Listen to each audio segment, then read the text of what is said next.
पश्चिम बंगाल में टीएमसी यानी ममता बनर्जी के पास चुनाव लड़ने का जो सबसे मजबूत हथियार है, क्या उसी पर भाजपा और चुनाव आयोग ने कब्जा कर लिया है? क्या चुनावी चक्रव्यूह बनाकर केंचुआ के माध्यम से बीजेपी ने टीएमसी के एकमात्र मजबूत सिस्टम पर हमला कर दिया है? आपको याद होगा, बंगाल चुनाव को लेकर मैंने जब भी चर्चा किया तो बार बार यही कहा कि बंगाल में टीएमसी के लिए खाली एक ही प्लस पॉइंट है, बस एक, बाकी तो हर जगह बीजेपी प्लस है। ईडी, सीबीआई, इनकम टैक्स, चुनाव आयोग, पैसा, रुपया, यहां तक कि न्यायपालिका से भी बार बार भाजपाई पक्ष में ही सब कुछ निकलता है। टीएमसी खाली एक ही जगह मजबूत नजर आती है और वो है जमीन पर उसकी पकड़, संगठनात्मक मजबूती और बूथ मैनेजमेंट। मगर सवाल है कि अब बूथ मैनेजमेंट करेगा कौन यदि मैनेज करने वाला ही गिरफ्तार हो जाए? ये मुद्दा इसलिए उठ रहा है क्योंकि लगभग 1550 गिरफ्तारियां चुनाव आयोग ने दूसरे चरण के चुनाव से पहले कर लिया है। आप कहेंगे कि इस तरह की कार्रवाई पर तो हाईकोर्ट ने रोक लगाया था, फिर चुनाव आयोग मनमानी कैसे कर सकता है? तो इस मामले पर विस्तृत चर्चा करेंगे। वैसे एक चीज और याद करिए, मैं बार बार कहता हूं कि गुजराती चोड़ी को, भाजपाई सिस्टम को सिर्फ ऐसे लोग पसंद हैं जो यस मैन हो, जिनका अपना कोई आधार न हो और जिनका ढेर सारा माइनस हो। यानी जिन लोगों को मजबूर किया जा सके, जिन्हें लालच या डर के माध्यम से अपने इशारे पर डांस कराया जा सके। अधिकारी से लेकर नेता तक भाजपाई सिस्टम को ऐसे ही चाहिए जो इनके लिए सारी मर्यादाओं को तार तार कर सके। पश्चिम बंगाल में कथित भाजपाई सिस्टम के कई ऐसे अधिकारियों को चुनाव आयोग ने ड्यूटी पर लगाया है जिनके बेहद शर्मनाक कारनामे सामने आ रहे हैं। सवाल बार बार यह भी उठ रहा है कि आखिर भाजपाई सत्ता के तमाम दागदार, ज्यादा से ज्यादा दागदार अफसरों को ही पश्चिम बंगाल की चुनावी ड्यूटी में क्यों लगाया केंचुआ ने? एक आईपीएस अफसर की तो बाकायदा अश्लील डांस की वीडियो भी वायरल हो रही है कथित रूप से, जिसमें यूपी के पूर्व मुख्यमंत्री अखिलेश यादव ने बहुत कुछ लिख भी दिया है। हम चर्चा ये भी करेंगे कि किस तरीके से पश्चिम बंगाल को जीतने के लिए मणिपुर को जलने पर मजबूर कर दिया गया, यानी जलता हुआ छोड़ दिया गया। उधर गृह मंत्री अमित शाह का कहना है कि पश्चिम बंगाल में चुनाव के 60 दिन बाद तक फोर्स जमी रहेगी। अब इसके पीछे का कथित षड्यंत्र जो लोग अंदाजा लगा रहे हैं वो क्या है, इसे समझना बड़ा जरूरी है, इसलिए वीडियो को आखिर तक देखिएगा। पहली बार है तो चैनल को सब्सक्राइब करके घंटी बजा दीजिए टन से। हर वीडियो को लाइक और शेयर करना आपकी जिम्मेदारी है। इसके अलावा आप जानते हैं कि हम किसी धरना सेठ या राजनीतिक दल के दम पर चलते नहीं, तभी खुलकर आपके मुद्दों पर बात हो पाती है। हमारा काम पसंद आता हो तो इसके QR कोड या अपने मोबाइल नंबर का प्रयोग करते हुए जो भी हो सके आर्थिक सहयोग भेजने का प्रयास जरूर करें। बहुत बहुत धन्यवाद। वीडियो में आगे बढ़ने से पहले आप लोग MIM नेता असदुद्दीन ओवैसी की उन बातों को याद करिए जो उन्होंने संसद में कहा था। ओवैसी कहते हैं कि मैंने भविष्यवाणी किया था कि चुनाव के दौरान विपक्षी कार्यकर्ताओं को हिरासत में लेने के लिए BNSS के तहत निवारक हिरासत शक्ति का इस्तेमाल किया जाएगा। दुर्भाग्य से बंगाल में ठीक वैसा ही हुआ है, यानी BNSS में जो निवारक हिरासत की व्यवस्था बनाई गई कि पहले किसी डर के कारण किसी को गिरफ्तार किया जाएगा और फिर मौका निकल जाने पर छोड़ दिया जाएगा। इसके पीछे कथित प्लान यह था कि विपक्षी दलों के कार्यकर्ताओं को, उनके नेताओं को, उनके मैनेजमेंट के लोगों को चुनाव से पहले गिरफ्तार करेंगे और चुनाव के टाइम खत्म होते ही छोड़ दिया जाएगा। मगर सवाल यह है कि इस तरह विपक्ष की पूरी व्यवस्था ही खत्म हो जाएगी। अब आप सोचिए कि भारतीय जनता पार्टी कितनी लंबी प्लानिंग के साथ चलती है। BNSS कब आया था और उसके तहत जो व्यवस्था बनाई गई उसका कथित दुरुपयोग बंगाल के चुनाव में हो रहा है। कैसे हो रहा है आप भी देखिए। बंगाल के दूसरे फेज का चुनाव 29 अप्रैल को होने वाला है और उससे ठीक पहले टीएमसी पार्षद समेत 1543 लोगों को गिरफ्तार कर लिया गया है। गिरफ्तार किए गए लोगों में पूर्व वर्धमान जिले के नगर पालिका के वार्ड नंबर 22 के टीएमसी पार्षद भी शामिल हैं। इनका कहना है कि मैं जनता के लिए काम करता हूं, इसी कारण मुझे गिरफ्तार किया गया। यह रिपोर्ट बताती है कि पूर्व वर्धमान में 489, उत्तर 24 परगना में 319, दक्षिण 24 परगना में 246, हुगली में 49 और नदिया में 32 गिरफ्तारियां की गई और दावा किया जा रहा है कि ये सारी गिरफ्तारियां चुनाव आयोग के निर्देशों पर की गई। चुनाव आयोग इन गिरफ्तारियों को साफ सुथरा चुनाव कराने के लिए बता रहा है, मगर आरोप यह लग रहा है कि चुन चुनकर विपक्ष को निशाना बनाया जा रहा है। यह खबर बताती है कि बंगाल चुनाव के आखिरी चरण से पहले चुनाव आयोग ने हजारों लोगों की नई वरी लिस्ट जारी किया और ज्यादातर मुसलमानों के नाम है। ढेर सारे टीएमसी से जुड़े हुए लोग हैं। आयोग ने इसे एहतियातन हिरासत बताया है। बाकी चुनाव आयोग कितनी ईमानदारी से एहतियात कर रहा है यह बताने की जरूरत तो है नहीं। अब समझने वाली बात यह है कि इसी तरह की लिस्ट चुनाव आयोग ने प्रथम चरण से पहले भी जारी किया था, जिस पर कोलकाता हाईकोर्ट ने रोक लगा दिया। जस्टिस सुजय पाल और जस्टिस पार्थसारथी सेन की पीठ ने कहा कि मुख्य चुनाव अधिकारी के कार्यकाल में तैनात पुलिस पर्यवेक्षक ने कुछ नागरिकों को उपद्रवी मानकर एक सामान्य निर्देश जारी करने में गलती किया। इस याचिका में दावा किया गया था कि लगभग 800 लोगों की कथित सूची में ज्यादातर टीएमसी के कार्यकर्ताओं को, पदाधिकारी और निर्वाचित अधिकारियों का नाम शामिल किया गया है। यानी टीएमसी के जो जमीन पर काम करने वाले लोग, जो बूथ मैनेजमेंट संभालते हैं, जो वोटर को मौके तक पहुंचाते हैं, उनको पकड़ पकड़ के गिरफ्तार करने का प्लान बनाया गया था। आरोप लगाया गया कि टीएमसी को निशाना बनाने के लिए ये पूरी पूरे व्यवस्था तैयार की गई है। ये भी कहा गया कि इस लिस्ट में जितने भी नाम हैं उनकी गिरफ्तारी के लिए न तो कोई आधार मौजूद है और न ही कोई आधार बताया गया है। ये केवल इसलिए किया जा रहा है क्योंकि ये लोग टीएमसी से जुड़े हुए हैं और टीएमसी के चुनावी सिस्टम को बाधित करने के लिए इन्हें गिरफ्तार करने की सेटिंग की गई है। यानी प्रथम चरण से पहले भी लिस्ट जारी की गई, चुनाव आयोग ने जारी करवाया और फिर हाई कोर्ट ने उस पर रोक लगा दिया, कहा कि ये ठीक नहीं है, हर आदमी उपद्रवी थोड़ी ना है। लेकिन हाई कोर्ट के उस आदेश के बाद भी अगले चरण से ठीक पहले चुनाव आयोग ने न सिर्फ लिस्ट जारी किया और उस लिस्ट में भी ज्यादातर मुसलमानों के नाम है, टीएमसी से जुड़े हुए लोगों के नाम है और टीएमसी के पदाधिकारियों के नाम आए हैं तथा 1543 लोगों को गिरफ्तार भी कर लिया गया है। अब सवाल यह बनता है कि क्या यह पूरी प्लानिंग सिर्फ इसलिए है ताकि जमीन पर तृणमूल कांग्रेस की जो मजबूती है, जिससे भाजपा टकरा नहीं पाती, जिसका मुकाबला नहीं कर पाती, क्या उसी मजबूती को कमजोर करने के लिए ऐसी व्यवस्था चुनाव आयोग लगा रहा है? आप देखिए कि पश्चिम बंगाल में हर राज्य से अलग व्यवस्थाएं चुनाव आयोग करता है, चाहे एसआईआर हो चाहे फिर इस तरह की गिरफ्तारियां। लगातार दिन रात इधर उधर छापेमारियां हो रही हैं। पश्चिम बंगाल के चुनाव में 24 लाख सेंट्रल फोर्स तैनात किया गया है, 100 से ज्यादा बख्तरबंद गाड़ियां और न जाने क्या क्या तैनात किए गए हैं। 24 घंटे सड़कों पर केंद्रीय सुरक्षा बल नजर आ रहे हैं और तो और सुरक्षा बलों ने यहां पर गश्ती ड्यूटी को operation all out, night dominance और न जाने क्या क्या नाम दे रखा है। यहां एक सबसे महत्वपूर्ण और चिंताजनक बात यह है कि मणिपुर पिछले 3 साल से चल रहा है और वहां से भी सीएपीएफ की कम से कम 85 कंपनियां यानी लगभग 8,500 जवान पश्चिम बंगाल बुला लिए गए चुनाव कराने के लिए। और इसके बाद हमने देखा कि मणिपुर में कैसे ताजा हिंसा शुरू हो गई। मणिपुर में सेना और सीएपीएफ के लगभग 36,000 जवान तैनात किए गए थे माहौल खराब होने के बाद से, और बंगाल में चुनाव कराने के लिए 8,500 को वापस बुला लिया गया। समझने वाली बात यह है कि 23 अप्रैल की वोटिंग से पहले कोलकाता हाईकोर्ट चुनाव आयोग की जारी की गई लिस्ट पर रोक लगाता है, मगर दूसरे फेज में फिर से चुनाव आयोग वैसे ही लिस्ट जारी करके 1,500 से ज्यादा लोगों को गिरफ्तार करवा लेता है।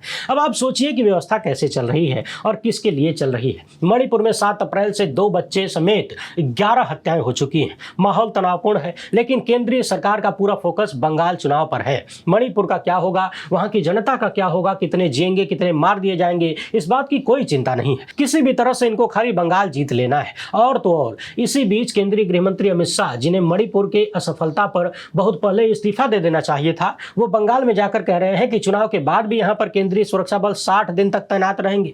अमित शाह जोर देकर कह रहे हैं कि लोग अंतिम चरण के मतदान में टीएमसी से डरे बिना मतदान करें।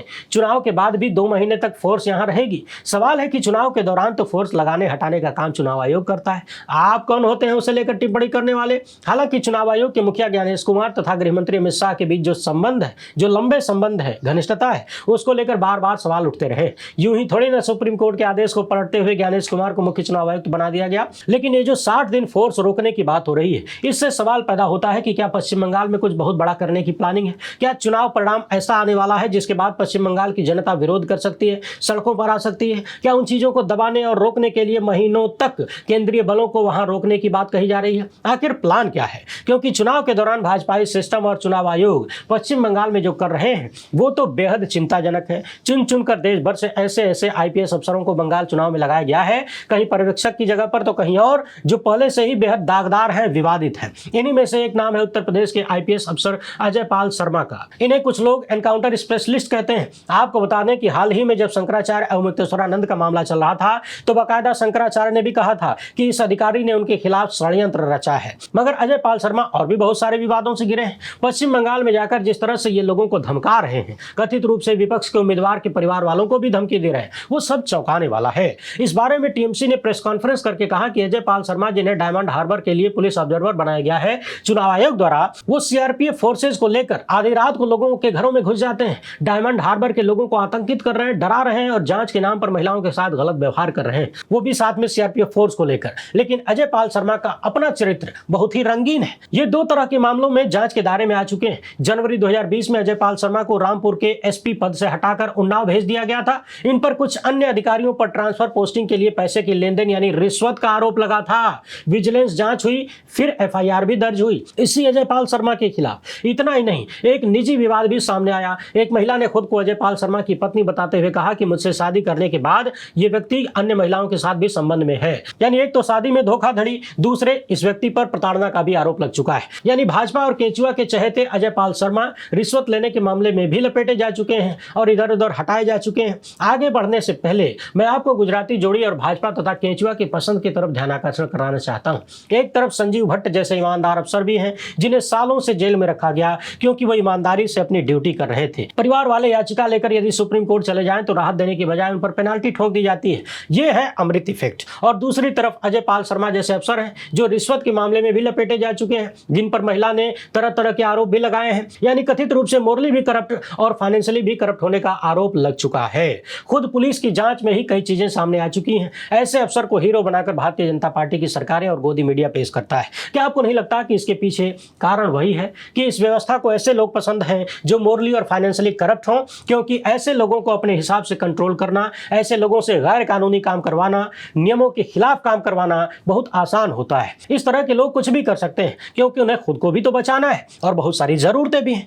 पिछले कुछ ही घंटे में अजय पाल शर्मा के ऐसे तमाम वीडियो सामने आए हैं जहां वो बेमतलब लोगों को डांटते हैं, फटकारते हैं। यानी ऐसा लग रहा है कि अमृत काल में इस तरह के अफसर रिलेरिया नाम की बीमारी से ग्रस्त हो गए हैं। कहीं भी जाके बेमतलब चिल्लाओ, डांटो, फटकारो, रील बनवाओ और खुद को हीरो दिखाने की कोशिश करो। इसे लेकर यूपी के पूर्व मुख्यमंत्री अखिलेश यादव ने लिखा है कि पश्चिम बंगाल में भाजपा ने ऑब्जर्वर के नाम पर रामपुर और संभल में टेस्ट किए हुए अपने एजेंट भेजे हैं, लेकिन यहां कुछ नहीं होने वाला। दीदी है, दीदी रहेंगी। सही समय आने पर ऐसे एजेंटों की सारी आपराधिक करतूतों की गहरी जांच होगी और सख्त दंडात्मक कार्रवाई भी होगी। ये सब अधिकारी के रूप में अनरजिस्टर्ड लोगों के अनरजिस्टर्ड अंडरग्राउंड सदस्य हैं। हम न इन्हें भागने देंगे, न भूमिगत होने देंगे। ये खोज खोज के निकाले जाएंगे, खोद खोद के निकाले जाएंगे और अपने कुकृत्यों के लिए कानूनी सजा भी पाएंगे। लोकतंत्र के अपराधी बच नहीं पाएंगे। वैसे आपको बता दें कि अजय पाल शर्मा जैसे अफसरों को सिर्फ अखिलेश यादव ही चुनौती नहीं दे रहे हैं, चेतावनी नहीं दे रहे हैं, बल्कि टीएमसी ने बाकायदा प्रेस कॉन्फ्रेंस करके कहा है कि अगर अजय पाल शर्मा जैसे अफसर ये सोच रहे हैं कि 4 मई तक चुनाव कराने के बाद वो वापस चले जाएंगे और बच जाएंगे तो भूल जाएं। हम उनके खिलाफ एफआईआर करेंगे, कड़ी से कड़ी कार्रवाई करेंगे। आपको लगता है कि आप दूसरे राज्य से आके यहाँ असंवैधानिक कार्य करके लोगों को डरा के, धमका के, बेइज्जत करके बच जाएंगे तो भूल जाइए। टीएमसी ने साफ साफ चेतावनी दिया है कि हमारी महिलाओं को परेशान करके, अपमानित करके, अवैध छापेमारी करके आप बच नहीं पाएंगे। हम आपके खिलाफ एफआईआर करेंगे, चार्जशीट दाखिल करेंगे और आपको खोज खोज के निकालेंगे, कोर्ट में घसीटा जाएगा। वैसे अजय पाल शर्मा को लेकर कुछ कथित वीडियो भी वायरल हो रही है जिसमें दावा किया जा रहा है कि अजय पाल शर्मा अर्धनग्न महिलाओं के साथ अश्लील डांस करते हुए नजर आते हैं। हालांकि हम वीडियो की पुष्टि नहीं कर सकते, हम अपनी तरफ से कोई दावा भी नहीं कर रहे। टीएमसी सांसद महुआ मोइत्रा ने इन वीडियोज को साझा करते हुए लिखा है कि सुंदर और प्यारे बाबू अजय पाल शर्मा, आपको फंटा कप स्टाइल में मजे करते हुए देखकर अच्छा लगा। एकदम ठंडा ठंडा कूल रहो। बंगाल हमेशा तृणमूल का है और रहेगा। वहीं इस वीडियो पर पूर्व मुख्यमंत्री अखिलेश यादव लिखते हैं कि बंगाल चुनाव के दौरान ऑब्जर्वर बने यूपी के वरिष्ठ पुलिस अधिकारी का जो अभद्र वीडियो सरेआम चल रहा है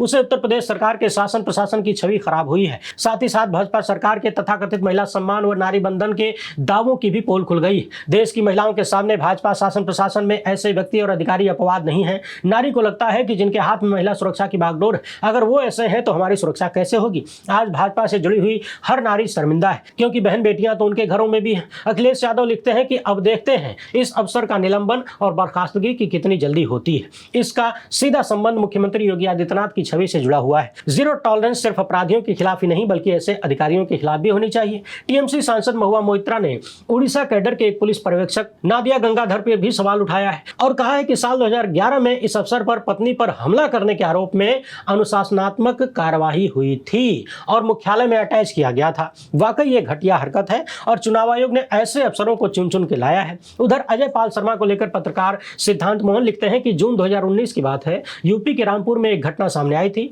नाबालिग बच्ची के साथ दुष्कर्म करके उसके चेहरे पर तेजाब डाल दिया गया ताकि पहचान में ना आ जाए। 10 जून को आईपीएस अजय पाल शर्मा ने रामपुर एसपी का कार्यभार संभाला। 22 जून को इस घटना के आरोपी को एनकाउंटर के बाद अरेस्ट कर लिया गया। मीडिया में खबरें चलाई गई कि यूपी के सिंघम ने किया एनकाउंटर। अजय पाल शर्मा ने अपने फेसबुक पर लोगों का धन्यवाद भी किया। लोगों को लगा कि अजय पाल शर्मा ने ही एनकाउंटर किया है। इस मामले पर जब हमने रामपुर क्राइम ब्रांच और खुद अजय पाल शर्मा से बात की, सबने कहा कि एनकाउंटर के समय अजय पाल शर्मा मौके पर थे ही नहीं। यानी अगर वो मौके पर नहीं थे तो गोली चलाना बहुत दूर की बात है। यानी फर्जी एनकाउंटर स्पेशलिस्ट बना दिए गए और लोगों का धन्यवाद भी कर देते हैं। बाकी यूपी में एनकाउंटर किस तरह से होता है, किस तरीके से हाफ एनकाउंटर होता है और कैसे आए दिन अदालतें लज्जित करती हैं, डांटती फटकारती हैं यूपी पुलिस को, ये तो आप सब जानते ही हैं। इसी बीच भाजपा सांसद रवि किशन का भी एक वीडियो सामने आया है। एक बार फिर से रवि किशन ने यह साबित कर दिया है कि उन्हें खाली लहंगा ही रिमोट से उठाना नहीं आता है बल्कि चुनाव आयोग और आदर्श आचार संहिता की खटिया खड़ी करने भी आता है, वो भी अपनी जबानी रिमोट से। पश्चिम बंगाल में जाकर रवि किशन खुलेआम धर्म के नाम पर वोट मांग रहे हैं